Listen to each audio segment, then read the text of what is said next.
Hi students, this is Vasudev Panda. Welcome to Master of English. ପିଲେ ପଲିଟିକାର ଆଉ ଗୋଟେ ଏକ ଲଙ୍ଗ କ୍ୱେଶ୍ଚନ୍ ଆଜି ଆଲୋଚନା କରିବା ଆମେ ଗଣତନ୍ତ୍ର ସଫଳ ରୂପାୟନ ନିମିତ୍ତ ଆବଶ୍ୟକ ଉପାଦାନ ଗୁଡ଼ିକ ବୁଝାଇ ଲେଖ କିମ୍ବା ଗଣତନ୍ତ୍ର ସଫଳତା ପାଇଁ ଆବଶ୍ୟକ ସର୍ତ୍ତ ଗୁଡ଼ିକ ଆଲୋଚନା କର। ତ ଦୁଇଟା ପ୍ରଶ୍ନ ହେଇପାରିବ ଏଇଟା, ତାର ଉତ୍ତର କେମିତି ଲେଖିବା ସେ ବିଷୟରେ ଆମେ ଏବେ ଦେଖିବା। Okay, so let's start the answer pattern. Exactly look at this. ଗଣତନ୍ତ୍ର ଏକ ଜନପ୍ରିୟ ଶାସନ ବ୍ୟବସ୍ଥା ଭାବରେ ସମଗ୍ର ବିଶ୍ୱରେ ପ୍ରସିଦ୍ଧ ଲାଭ କରିଅଛି। ଆମେ ସମସ୍ତେ ଜାଣିଛେ ଗଣତନ୍ତ୍ର ଶବ୍ଦଟି ଇଂରାଜୀର ଡେମୋକ୍ରାସି ବା ଡେମୋସ୍ ଆଉ କ୍ରେସିଆ ଶବ୍ଦର ଉତ୍ପତ୍ତି ଲାଭ କରିଅଛି, ଯାହାର ଅର୍ଥ ହେଉଛି ଗଣ ଓ କ୍ଷମତା, ମାନେ ଲୋକମାନଙ୍କର କ୍ଷମତା। ସୁତରାଂ ଗଣତନ୍ତ୍ର ଏକ ସରକାର ଯେଉଁଥିରେ ପ୍ରତ୍ୟେକ ବ୍ୟକ୍ତିର ଅଂଶ ଥାଏ। ଏଇଟା ଥିଲା ତୁମର ଇଣ୍ଟ୍ରୋଡକ୍ସନ୍। ଠିକ୍ ଅଛି, ବର୍ତ୍ତମାନ ଯିବା ଆମେ ଟିକେ ସିମ୍ବଲିଜିମ୍। ଯଦିଓ ଗଣତନ୍ତ୍ର ଏକ ଜନପ୍ରିୟ ଶାସନ ବ୍ୟବସ୍ଥା ଭାବେ ସମଗ୍ର ବିଶ୍ୱରେ ଦ୍ରୁତ ଲାଭ କରିଛି, ତଥାପି କେତେକ କାରଣ ଯୋଗୁଁ ଗଣତନ୍ତ୍ର ତା'ର ବାସ୍ତବ ଲକ୍ଷ୍ୟ ହାସଲ କରିପାରି ନାହିଁ। କ'ଣ? ଯଦି ବି ଏଇଟା ଜନପ୍ରିୟ, ତଥାପି କିଛିଟା କାରଣ ଅଛି ଯେଉଁଥିପାଇଁ ତା'ର ବାସ୍ତବ ଲକ୍ଷ୍ୟ ରିଏଲ୍ ଏମ୍ ଯେଉଁଟା ସେ ହାସଲ କରିପାରି ନାହିଁ। ଏହାର ସଫଳତା ପଥରେ ଅନେକ ପ୍ରତିବନ୍ଧକ ଅନ୍ତରାୟ ସୃଷ୍ଟି କରିଛି, ଆଉ ଏଇଟା ସକ୍ସେସଫୁଲ୍ ହେବା ପାଇଁ କିଛି ବ୍ୟାରିକେଡ୍ ସବୁ ରହୁଛି। ତେଣୁ ଗଣତନ୍ତ୍ର ସଫଳ କାର୍ଯ୍ୟକାରିତା ପାଇଁ ନିମ୍ନଲିଖିତ କେତେକ ସର୍ତ୍ତ ପୂରଣ ହେବା ଆବଶ୍ୟକ। ବର୍ତ୍ତମାନ ଯେଉଁ ସର୍ତ୍ତ ଗୁଡ଼ିକ ଆମେ ଆଲୋଚନା କରିବା, ସେ ସର୍ତ୍ତ ଗୁଡ଼ିକ ପୂରଣ ହେବାର ନିହାତି ଆବଶ୍ୟକତା ରହିଛି। ସେଗୁଡ଼ିକ ହେଲା, ବର୍ତ୍ତମାନ ଆଲୋଚନା କରିବା, ଯେମିତି ପ୍ରଥମ ଜିନିଷ ହେଲା ଶିକ୍ଷାର ପ୍ରସାର। କ'ଣ? ଶିକ୍ଷାର ପ୍ରସାର। ପ୍ରଥମ ସର୍ତ୍ତ ହେଉଛି ଶିକ୍ଷାର ପ୍ରସାର। ତାପରେ ଗଣତନ୍ତ୍ର ସଫଳତା ପାଇଁ ଶିକ୍ଷା ହେଉଛି ସର୍ବଶ୍ରେଷ୍ଠ ଆବଶ୍ୟକତା। ଗଣତନ୍ତ୍ର ସଫଳତା ପାଇଁ କ'ଣ ହେଉଛି ସର୍ବଶ୍ରେଷ୍ଠ ଆବଶ୍ୟକତା? ଶିକ୍ଷା। ଜାଣ, ଶିକ୍ଷା ହିଁ ମନୁଷ୍ୟମାନର ସମସ୍ତ ସଂକୀର୍ଣ୍ଣ ଚିନ୍ତାଧାରାକୁ ବିଲୋପ କରିବା ସହିତ ଗଣତାନ୍ତ୍ରିକ ମନୋଭାବ ସୃଷ୍ଟି କରିଥାଏ। ତାହେଲେ କାହିଁକି? କାରଣ ଶିକ୍ଷା ହିଁ ମନୁଷ୍ୟମାନର ସମସ୍ତ ସଂକୀର୍ଣ୍ଣ ଚିନ୍ତାଧାରା, ମାନେ ଯେଉଁ ମିନି ମାଇଣ୍ଡେଡ଼ ମେଣ୍ଟାଲିଟି ଅଛି, ସଂକୀର୍ଣ୍ଣ ଚିନ୍ତାଧାରାକୁ ବିଲୋପ କରିବା ସହିତ ଗଣତାନ୍ତ୍ରିକ ମନୋଭାବ ସୃଷ୍ଟି କରିଥାଏ। ଆଉ ଶିକ୍ଷା ଦ୍ୱାରା ହିଁ ନାଗରିକମାନେ ସେମାନଙ୍କର ଅଧିକାର ଓ କର୍ତ୍ତବ୍ୟ ସମ୍ବନ୍ଧରେ ସଚେତନ ହୋଇଥାନ୍ତି। ଆମେ ଯଦି ପାଠ ନ ପଢ଼ିଥିବା ତାହେଲେ ଆମେ ଜାଣିପାରିବାନି ଯେ ଆମର ଡ୍ୟୁଟି କ'ଣ, ଆମର ରାଇଟ୍ସ କ'ଣ, ଆମେ ଜାଣିପାରିବା ନାହିଁ। ଶିକ୍ଷା ଦ୍ୱାରା ମଧ୍ୟ ନାଗରିକମାନଙ୍କର ରାଜନୈତିକ ସଚେତନତା ବୃଦ୍ଧି ପାଇଥାଏ। ପଲିଟିକାଲ୍ ସାଇନ୍ସ ଆମେ ଯେମିତି ପଢ଼ୁଛୁ, ଆମେ ରାଜନୀତି ବିଷୟରେ ଜାଣୁଛୁ, ଇଏସନ। ତ ସେଭଳିଆ ଗଣତନ୍ତ୍ରକୁ ସଫଳ ପଥରେ ଆଗେଇ ନେବା ପାଇଁ ଶିକ୍ଷା ଗୁରୁତ୍ୱପୂର୍ଣ୍ଣ ଭୂମିକା ଗ୍ରହଣ କରିଥାଏ। କ'ଣ? ଗଣତନ୍ତ୍ରକୁ ସଫଳ ପଥରେ ଆଗେଇ ନେବା ପାଇଁ ଶିକ୍ଷାର ଗୁରୁତ୍ୱପୂର୍ଣ୍ଣ ଭୂମିକା ଅଛି। ବର୍ତ୍ତମାନ ଯିବା ଆମେ 2 ନମ୍ବର ପଏଣ୍ଟ ଖ, ଯାହା କହିବା ସତତ ଜାଗୃତି। କ'ଣ ପିଲେ? ସତତ ଜାଗୃତି। ଜାଗ୍ରତ ଜନମତ ଓ ସଚେତନ ନାଗରିକ ବିନା ଗଣତନ୍ତ୍ର ସଫଳ ହୋଇପାରିବ ନାହିଁ। ମନେ ରଖିବା। ତ ଗଣତନ୍ତ୍ର ସଫଳ କରିବା ପାଇଁ ଦୁଇଟା ଜିନିଷ ନିହାତି ଆବଶ୍ୟକ, ସେଟା ହେଉଛି ଜାଗ୍ରତ ଜନମତ ଓ ସଚେତନ ନାଗରିକ। ଗଣତନ୍ତ୍ରରେ ନାଗରିକମାନେ ରାଜନୈତିକ ବ୍ୟାପାର ଓ ସରକାରୀ କାର୍ଯ୍ୟରେ ସକ୍ରିୟ ସମ୍ପୃକ୍ତ ନହେଲେ ଗଣତନ୍ତ୍ର ସଫଳ ହେବ ନାହିଁ। ଆଉ କ'ଣ? ଗଣତନ୍ତ୍ରରେ ଯଦି ନାଗରିକମାନେ ରାଜନୈତିକ ବ୍ୟାପାର, ମାନେ ପଲିଟିକାଲ୍ ଆକ୍ଟିଭିଟିଜ୍ ଓ ସରକାରୀ କାର୍ଯ୍ୟ ଅଫିସିଆଲ୍ ୱାର୍କ ଯଦି ସକ୍ରିୟ ଭାବେ ସମ୍ପୃକ୍ତ ନ ହେବେ, ତେବେ ଗଣତନ୍ତ୍ର ସଫଳ ହୋଇପାରିବ ନାହିଁ। ଶାସନରେ ଦୁର୍ନୀତି ଓ ଭ୍ରଷ୍ଟାଚାରକୁ ପ୍ରତିରୋଧ କରିବା ପାଇଁ ଜନମତ ହିଁ ଅପରିହାର୍ଯ୍ୟ। ଏହି ଦୁର୍ନୀତି ଆଉ ଭ୍ରଷ୍ଟାଚାରକୁ ଯଦି ଆମେ ହଟାଇବା ପାଇଁ ଚାହିଁବା, ତେବେ କ'ଣ ଦରକାର? ଜନମତ, ପିପଲ୍ସ ଓପିନିଅନ୍ ଦରକାର। ଯେଉଁ ଗଣତାନ୍ତ୍ରିକ ରାଷ୍ଟ୍ରରେ ଜନମତ ଯେତେ ଜାଗ୍ରତ, ସେଠାରେ ଗଣତନ୍ତ୍ର ସେତେ ମାତ୍ରାରେ ସଫଳ। ଯେଉଁ ରାଷ୍ଟ୍ରରେ ଜନମତ ଯେତେ ଷ୍ଟ୍ରଙ୍ଗ, ଯେତେ ଜାଗ୍ରତ, ସେଠାରେ ଗଣତନ୍ତ୍ର ସେତେ ମାତ୍ରାରେ ସଫଳ। ତେଣୁ କୁହାଯାଇଛି ସତତ ଜାଗୃତି ହିଁ ଗଣତନ୍ତ୍ରର ସଫଳତାର ମାପକାଠି ବୋଲି କୁହାଯାଇଛି। ବର୍ତ୍ତମାନ ଯିବା ଟିକେ ଆଗକୁ। ସେଇଟା କ'ଣ ପିଲା? ସେଇଟା ହେଉଛି ଉଚ୍ଚ ନୈତିକ ଚରିତ୍ର। କ'ଣ? ଉଚ୍ଚ ନୈତିକ ଚରିତ୍ର। ଗଣତନ୍ତ୍ର ସଫଳତା ପାଇଁ ଉଚ୍ଚ ନୈତିକ ଚରିତ୍ରର ଆବଶ୍ୟକତା ରହିଅଛି। ରାଷ୍ଟ୍ରରେ ନାଗରିକମାନେ ଆଦର୍ଶବାଦୀ, ସଚ୍ଚୋଟ, କର୍ତ୍ତବ୍ୟନିଷ୍ଠ, ଦେଶପ୍ରେମୀ ଓ ଉଦାର ହେଲେ ଗଣତନ୍ତ୍ର ସଫଳ ହେବ। ଗଣତନ୍ତ୍ରକୁ ସଫଳ କରିବା ପାଇଁ ଆଉ କ'ଣ ଦରକାର? ଆମର ଯେଉଁ ସିଟିଜେନ୍ ମାନେ ରହିଲେ ବା ନାଗରିକମାନେ ରହିଲେ, ସେମାନେ ଆଦର୍ଶବାଦୀ, ସଚ୍ଚୋଟ, କର୍ତ୍ତବ୍ୟନିଷ୍ଠ, ଦେଶପ୍ରେମୀ ଓ ଉଦାର ହେବା ଅତ୍ୟନ୍ତ ଆବଶ୍ୟକ ଗଣତନ୍ତ୍ରକୁ ସଫଳ କରିବା ପାଇଁ। ଆଉ କ'ଣ ଦରକାର? ଗଣତନ୍ତ୍ରରେ ନାଗରିକମାନଙ୍କର ଆଚରଣ ଓ ବିଚାର ନ୍ୟାୟୋଚିତ ହେବା ଉଚିତ। ମାନେ ମୁଁ ସବୁ ଜାଣିକିରି ମୋର ଯଦି ଆଚରଣ ଖରାପ ହେବ, ମୋର ବିଚାରଧାରା ଖରାପ ହେବ, ତାହେଲେ କ'ଣ ଗଣତନ୍ତ୍ର ସଫଳ ହୋଇପାରିବ? ହୋଇପାରିବ ନାହିଁ। ତାପରେ ଆସିଲା ପିଲେ ମୌଳିକ ସମାନତା। କ'ଣ? ମୌଳିକ ସମାନତା। अच्छा, मौलिक समानता केवल सार्वजनीन साबालक ओ भोट प्रथा बा जड़े व्यक्ति खंडे भोट नीति को कार्यकारी करी राजनैतिक समानता प्रदान कले गणतंत्र सफल हब नहीं। मु जड़े लोक खंडे भोट देदेवी ताहले कौन गणतंत्र सफल हो तो हो पार नहीं। ताहले गणतंत्र सफलता पाई दरकार कौन राजनैतिक समानता पॉलिटिकल इक्वालिटी रहिबा दरकार सहित सामाजिक और अर्थनैतिक समानता मध्य रहिबा दरकार माने इकोनॉमिकल भी बैलेंस रहिबा दरकार और सोशल भी बैलेंस रहिबा दरकार। आम भितर जो छुआ छुआ धनी गरीब ये सब रहिला हाँ सी नेतार पुओ ये जो मनोभाव रहिला ये तीन टा जिनस भितर कह राजनैतिक समानता सामाजिक सोशल अर्थनैतिक समानता।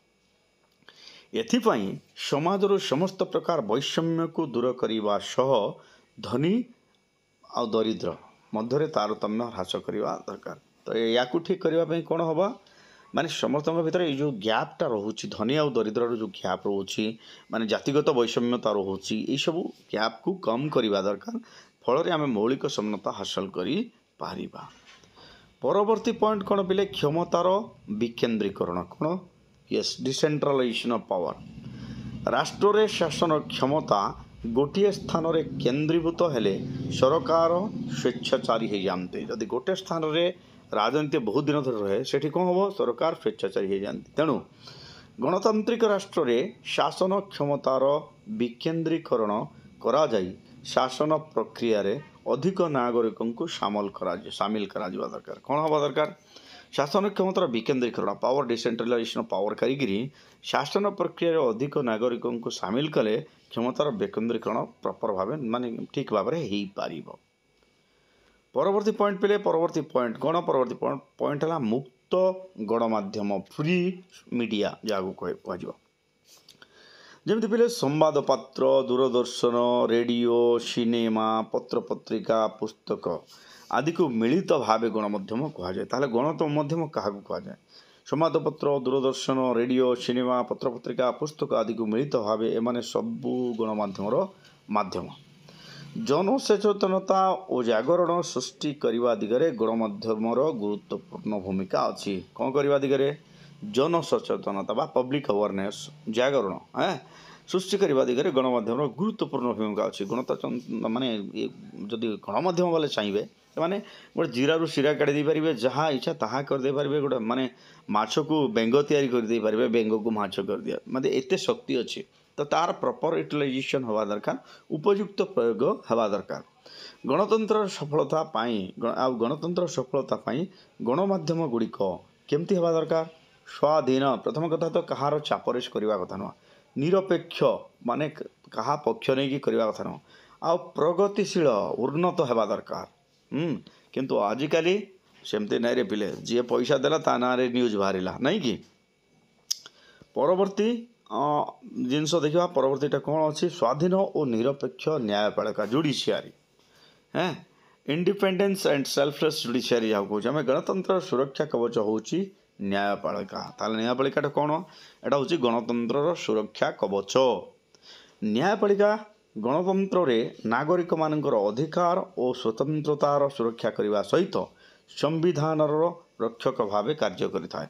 ताले गण न्यायपालिकार कार्य कौन पिले न्यायपालिका गणतंत्र नागरिक मानकर अधिकार और स्वतंत्रतार सुरक्षा करने सहित संविधान रक्षक प्रथम कथा है नागरिक मानकर अधिकार और स्वतंत्रता राइट्स एंड इंडिपेंडेंस तापर संविधान रक्षक it is the protector of constitution कार्य करें। न्यायपालिका तार समस्त कार्य को सुचारू रूपे संपादन करने व्यवस्थापिका कार्यपालिका नियंत्रण मुक्त रही स्वाधीन और निरपेक्ष भाव कार्य संपादन कले गणतंत्र सफल हम। न्यायपालिका जदि कहार चापर आसब ना कि कहा कथा शुणव ना निरपेक्ष भाव विचार करिवो ताहले गणतंत्र सफल हम। जीवा परवर्ती जिनस को कौन सुसंगठित राजनैतिक दल और दृढ़ विरोधी दल कौन दरकार आउरी गणतंत्र सफलता पाई राजनैतिक दल होउची एक अपरिहार्य सत्य माने गणतंत्र जदि सफलता पाइबा चाहूच ताहले कौन दरकार तुमको राजनैतिक दल और दृढ़ विरोधी दल माने सुसंगठित राजनैतिक दल और दृढ़ विरोधी दल आवश्यकता अपरिहार्य। परोक्ष बा प्रतिनिधिमूलक गणतंत्र रे सरकार को दलीय सरकार कहुए। हाँ या कौन कहुए पार्टी रूल गवर्नमेंट बा दलीय सरकार कहुए। गणतंत्र सफलता राजनीतिक दल माने आंचलिक और संकीर्ण स्वार्थर ऊर्ध्वर रही जातीयतावादी चिंताधारा सामिल हवा आवश्यक अच्छी। कौन व्यक्तिगत स्वार्थ राजनीतिक स्वार्थ को छाड़ी दे कौन हवा कथा जातीयतावादी स्वार्थ नेशनल इंटीग्रेशन नेशनल प्रॉफिट यही सब चिंता करवा दरकार। किंतु आजिकल आउ से नेशनल प्रॉफिट कथा किए चिंता करूना पे निज पॉकेट केमती गरम हम निज पतिआर केमती रहा सहित नागरिक मानकर मनरे राजनीतिक सचेतनता तो कौन अच्छी पे रही जातीयतावादी चिंताधारा सामिल होगा उचित। से गणतांत्रिक पद्धति संगठित होगा सहित नागरिक मान मनरे राजनीतिक सचेतनता ब्रती हवा आवश्यक। ताहले आउ कौन आवश्यक रही पे देख रहा ये जो रहिले से माने को माने राजनीतिक दल माने गणतांत्रिक पद्धति संगठित होगा सहित नागरिक मानक मनरे राजनैतिक सचेतनता पॉलिटिकल अवेयरनेस ब्रती होगा आवश्यक। विरोधी दल सरकार को गठनमूलक समालोचना करने कथा कौन गठनमूलक कंस्ट्रक्टिव क्रिटिसिजम जहाँ कहे करने सहित जातीय स्वार्थ समाजर उन्नति सरकार को सहयोग करने एकांत आवश्यक। विरोधी दल कौन करने कथा जातीय स्वार्थ और समाजर उन्नति सरकार को सहयोग करने दरकार। किंतु एठी सरकार भल कले भी भूल खराब कले भी भूल द्विदलीय व्यवस्था एथिपाई द्विदलीय व्यवस्था अधिक फलप्रद। दुईटा पार्टी गवर्नमेंट जदि अच्छी सेटा बहुत बेनिफिशियल बोली कह जाइए। आम परवर्ती पॉइंट को परवर्ती पॉइंटा कौन बिले ये मौलिक अधिकार नागरिक मानकर व्यक्तित्वर विकास पाई अधिकार एक मौलिक शर्त। कौन अधिकार एक मौलिक शर्त गणतांत्रिक राष्ट्र रे गणतंत्र सफलता पाई नागरिक मानू मौलिक अधिकार प्रदान करने सहित तार सुरक्षार व्यवस्था करने आवश्यक। तापर आइला बलिष्ठ नेतृत्व गणतंत्र को सफल करने बलिष्ठ नेतृत्वर यथेष्ट आवश्यकता अच्छी। जदि सफल करने चाहूच ताहले गोटे बलिष्ठ नेतृत्व आवश्यकता अच्छी। एठारे नेता माने नागरिक मानकर पथ प्रदर्शक नेता कौन पथ पाथ फाइंडर जहाँ कहे से सचोट दुर्नीतिमुक्त कर्तव्यनिष्ठ देशप्रेमी त्यागी हेबा दरकार। एटा सब नेता मानकर गुण हेबा दरकार। कौन कौन प्रथम है सचोट दुर्नीतिमुक्त कर्तव्यनिष्ठ देशप्रेमी त्यागी हेबा दरकार। किंतु तुम आज का जुगरे नेता मानकर चरित्र कि तुम समस्ते जानिच से माने निजर व्यक्तित्व बल जनसाधारण को प्रभावित करने आवश्यक। व्यक्तित्व बल प्रभावित करने आवश्यक। निज पर्सनालीटी से माने अट्रैक्ट करवा दरकार लोक को ना कि पैसा देके अट्रैक्ट करवा दरकार। अच्छा आउ कौन दरकार पिले एटी देख उन्नत जातीय चरित्र गणतंत्र सफलता व्यक्तिर उन्नत जातीय चरित्र रहिबा उचित। गणतंत्र रे प्रत्येक व्यक्ति स्वार्थपरता संकीर्ण चिंताधार ऊर्ध्वर रही निजको राष्ट्र और समाजर उन्नति नियोजित करने आवश्यक। से यहाँ कौन उन्नत परंपरा गणतंत्र केवल संविधान आईन निर्वाचन भली अनुष्ठान द्वारा सफल हो पारि ना। जदि आम भावुचे जे संविधान केवल मानिले गणतंत्र हो कि आईन केवल मानिले गणतंत्र हो निर्वाचन लड़ीदे होमती माने अनुष्ठान द्वारा केवल हो पार ना। ताहले कौन दरकार गणतंत्र सफलता दरकार उन्नत सामाजिक और राजनैतिक सांस्कृतिक परंपरा यार अत्यावश्यकता रही। परवर्ती जिनस देखा आम पे शेष जिनस कौन अच्छी शेष रहा सामाजिक और अर्थनैतिक सुरक्षा सोशल एंड इकोनॉमिक इंडिपेंडेंस ये सुरक्षा तुम कहीपर सिक्योरिटी सामाजिक और अर्थनैतिक सुरक्षा गणतंत्र सफलता निमित्त एक आवश्यक शर्त। कौन पाई गणतंत्र को सफल करने सामाजिक और अर्थनैतिक सुरक्षा एक आवश्यक शर्त। राष्ट्र रे सामाजिक न्याय और अर्थनैतिक न्याय प्रतिष्ठा हो पारिले नागरिक मानक सामाजिक और अर्थनैतिक क्षेत्र में सुरक्षा प्रदान करा जाई परिबो। कौन हेले जदि राष्ट्र रे सामाजिक न्याय सोशल जस्टिस ଆଉ ଇକୋନୋମିକ୍ ଜଷ୍ଟିସ୍ ମାନେ ଏଷ୍ଟାବ୍ଲିଶ୍ ହେଇପାରିବ ତାହେଲେ ନାଗରିକମାନଙ୍କୁ ସାମାଜିକ ଓ ଅର୍ଥନୈତିକ କ୍ଷେତ୍ରରେ ସୁରକ୍ଷା ପ୍ରଦାନ କରାଯାଇପାରିବ।